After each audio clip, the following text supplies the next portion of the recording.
नमस्कार, आप देख रहे हैं भ्रष्टाचार विरोधी मोर्चा खबर। इस वक्त मैं पहुंच चुका हूं सुपौल में और हमारे साथ में अभी जुड़ चुका है राष्ट्रीय जनता दल अनुसूचित जाति प्रकोष्ठ सुपौल मदन कुमार पासवान जी। और चलते हैं, बात करते हैं कि आज जो है या 2024 का जो चुनाव का माहौल सुपौल जिला का कैसा है। सर, मेरा भ्रष्टाचार विरोधी मोर्चा में आपको स्वागत है।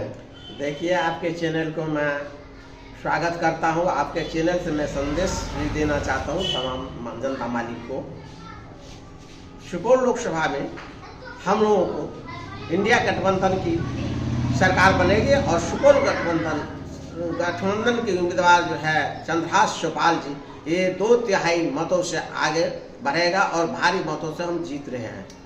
कैसे कर सकते हैं सर कि सर 2/3 से आप हम जीत रहे हैं, इसमें आप कितना इसमें जो है भागीदारी किए हैं? देखिए, पीछे के जो सरकार है यहाँ किसी तरह का विकास नहीं किया है जी। और विकास के नाम पर हमारे यहाँ जो मैनिफेस्टो है आदरणीय लालू जी का, दवाई कराई कमाई महंगाई कमर तोड़, ये आगे बढ़ चुका है महंगाई।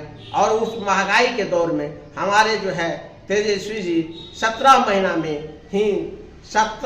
में 4 लाख लोगों को नौकरी देने का काम किया। युवाओं को, युवा हमारे साथ है। युवा जो है नौकरी के लिए तर के ठोकर खा रहे हैं, जिसका पूरा करने वाले हमारे आदरणीय तेजस्वी जी यादव 17 महीना में, वह 17 साल में नहीं कर पाया जो हम 17 महीना में करके दिखाया है हमारे आदरणीय तेजस्वी जी। और सर, यह जो है इस बार जो है सर बोल रहे हैं कि आपके सभी नेता सबकी 40 का 40 हम सीट लेंगे, कितना सत्यता है? देखिए, यह ध्रुव सत्र है। जनता उब चुका है बीजेपी वाले से जनता उब चुका। किसी तरह का डेवलप नहीं हो रहा, किसी तरह का उद्योग नहीं लग रहा, किसी एजुकेशन में देखिए, लोग एजुकेशन की शिक्षा चाहिए, यातायात की साधन चाहिए। ये बीजेपी सरकार, केंद्र सरकार, राज्य सरकार जो है यह खरा नहीं उतर रहा है हमारे युवाओं के साथ और विकास नहीं हो पाता है। लोग मुद्दा उठाता है कॉलेज का, इंजीनियरिंग कॉलेज खोलना चाहिए, मेडिकल कॉलेज खोलना चाहिए, रोजगार मिलना चाहिए, लेकिन हमारे बीजेपी और आरएसएस के नरेंद्र मोदी जो है वह भगवान राम का शिलान्यास कर रहा है। जो भगवान राम के मुंह में आवाज नहीं है, वह उसको पूजा करने से कुछ मिलने वाला, इंसान का अगर पूजा करेगा तो उनका जो है पूजा करने से फल मिलेगा। क्योंकि इंसान के शरीर में आवाज है, पत्थर में कोई विश्वास नहीं करता है। और वह भगवान का नाम नफरत फैलाते हैं, वह नफरत भगवान का नाम लेते हैं और नफरत फैलाने का काम करते हैं। और तेजस्वी जी, लालू जी कलम बांटने का काम करते हैं और मोहब्बत फैलाने का काम करता है। मोहब्बत से दिल जीतना चाहता है पूरे इंडिया में, इंडिया के गठबंधन की सरकार। और वह चाहता है कि इस देश में अमन चैन की जिंदगी बने और सब विकास हो, सबको रोजी रोटी मिले।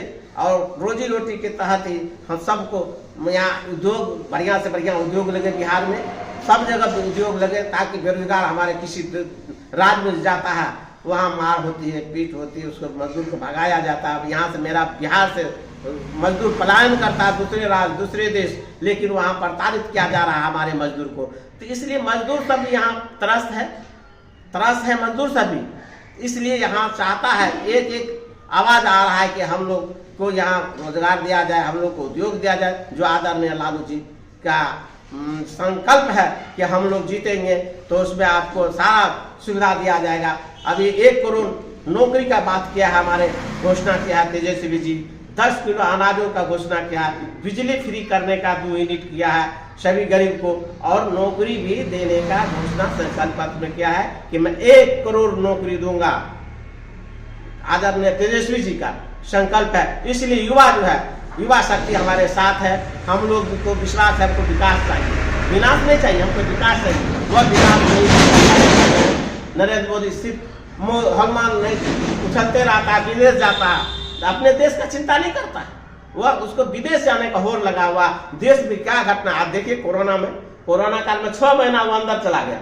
कोरोना में यहाँ कितना लोग मर गया, उसके लिए दवा का सुविधा नहीं किया। तब कॉन्टैक्ट किया जाकर के एजेंसी वाले से, कुछ दिन जब कितना लोग कोरोना में मर चुका, उसके बाद व्यवस्था किया गया। जब आदमी मेरा देश में मर गया कोरोना में, तो तुम दवा बाद में करके क्या करोगे इलाज? ये सब समस्या हमारे देश में है।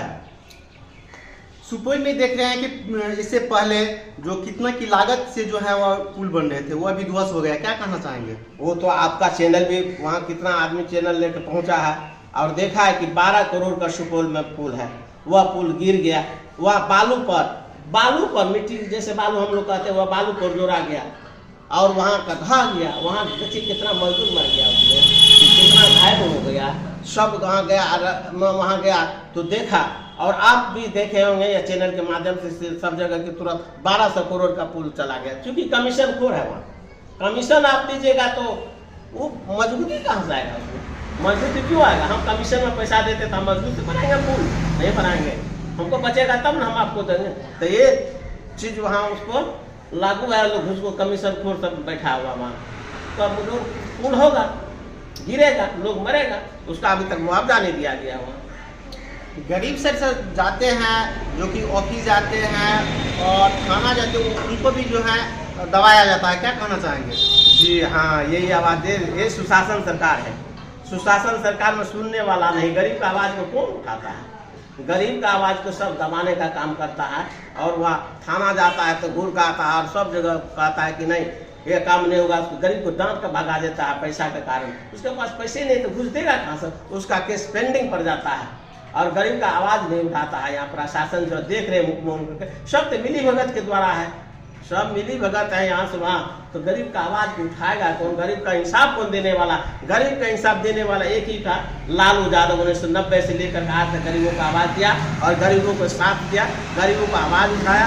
और वही कहा था कि ए डोका चुनने वाले, मुशर्रफ को कहा था ए डोका चुनने वाले जागो तुम उठो, ए चूहा पकड़ने वाले जागे तुम उठो, ए तारी वाले को कहा कि फ्री कर दिया तारी काशी सबको, वही किया। तो गरीब का आवाज तो वो दिया, दूसरा तो कोई दिया नहीं। तो आवाज जो देगा उसी के साथ में जनता जाएगी।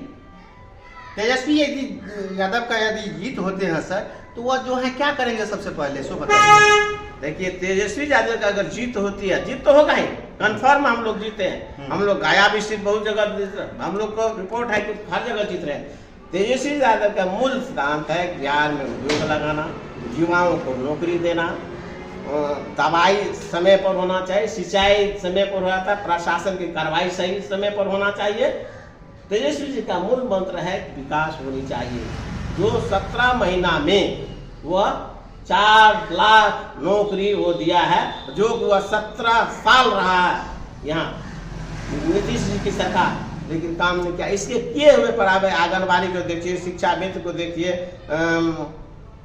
विकास मित्र को देखिए, इस सबको मानदेय में बढ़ोतरी किया है, आशा को देखिए मानदेय में बढ़ोतरी किया है। ये तेजस्वी जी का देन है। यही चूहा उनको पेट में दर्द हुआ, हमारी सरकार गिराने का काम किया नीतीश जी, जो जिसको पलटू चाचा कहा जाता है। ये पलटू चाचा किसी का नहीं, कब पलट जाएगा वो कोई गारंटी नहीं।